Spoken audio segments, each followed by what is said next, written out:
On August 31st, 2021, Governor Greg Abbott signed SB 1 into law. SB 1 is a restrictive law that ties state election laws and restricts local control of elections by limiting counties' ability to expand voting options and causing confusion for voters. SB 1 bans 24-hour voting, drive-through voting, pre-filling of any part of any ballot. The Secretary of State will also ensure that rolls are updated and do not include anyone who may be ineligible to vote. Among some of the most sweeping changes were the changes to the mail-in ballot application process, which took effect during the March 2022 primaries. In Bexar County, 38% of mail-in ballots were initially rejected, as the state now requires voters to put either the driver's license number or last four of their social security on their ballot application, and again on the carrier envelope. Today, I will demonstrate how to do this properly. Are 65 years of age or older, disabled, or have a sickness, physical condition that would prevent you from entering the polling place without injuring yourself or needing assistance, you can fill out a mail-in application once a year and receive your ballots annually. If you are expected to give birth within 3 weeks before or after Election Day, expected to be absent from your county during early voting and on Election Day, or confined in jail or civilly committed but otherwise eligible to vote, you have to request your ballot every election. Keep in mind that you can print your ballot from the Secretary of State website at sos.texas.gov. But if you call Bexar County elections, you will receive only one per voter. Additional people in the household must get on the line with early voting clerk to request their own. Step 1. Voter information. With the pen, fill out the last name, first name, middle name, and suffix if applicable. You must also fill out your residential address. It is optional to provide date of birth, voter ID, precinct number, email, and telephone. Providing this information is helpful to the early voting clerk but not required.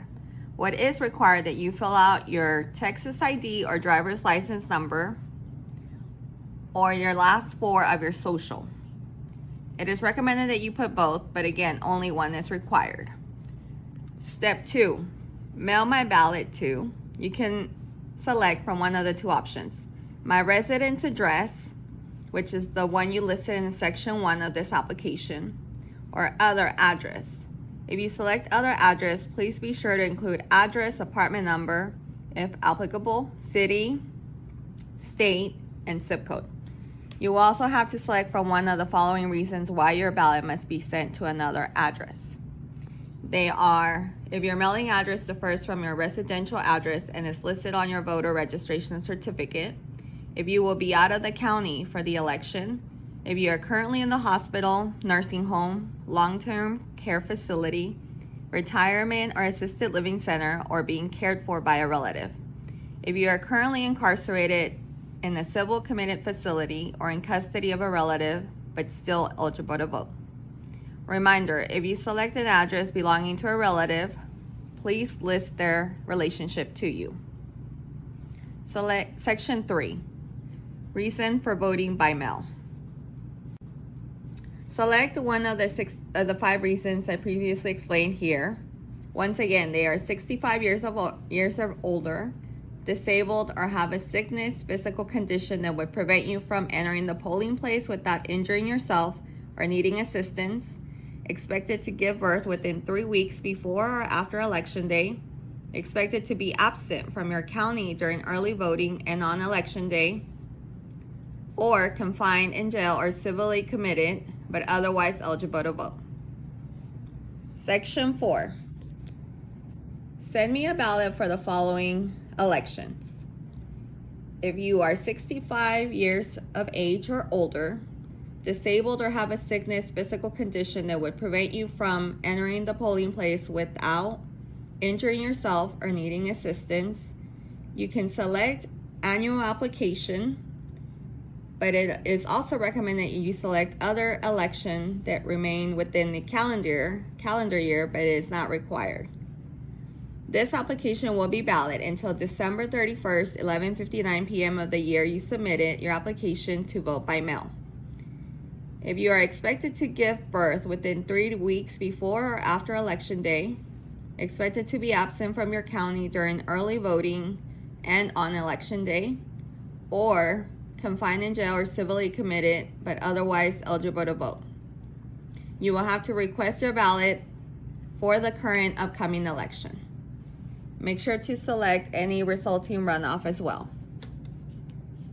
Lastly, you will sign and certify that the information you have given is correct and that you understand that providing false information is a crime. You will also date the application. Section 6. If someone helps you complete this form or mails, emails, or faxes the form for you, that person must check one of the following options. If the applicant is unable to make a mark or sign, you must check this box and complete all information below. Remember, do not sign for the voter in box 5. Witness. If you are acting as a witness to the applicant's signature or mark or signing on the applicant's behalf, you must state your relationship to the applicant here. Assistant.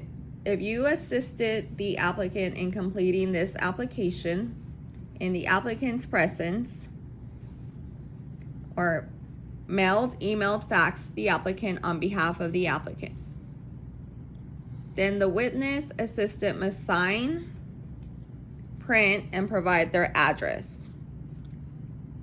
Then you remove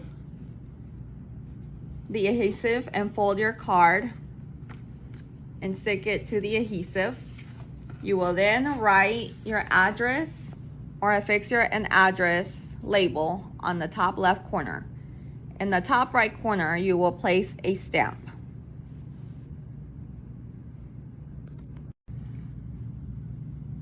Once you receive your mail-in ballot, you will fill it out and place it in the designated carrier envelope.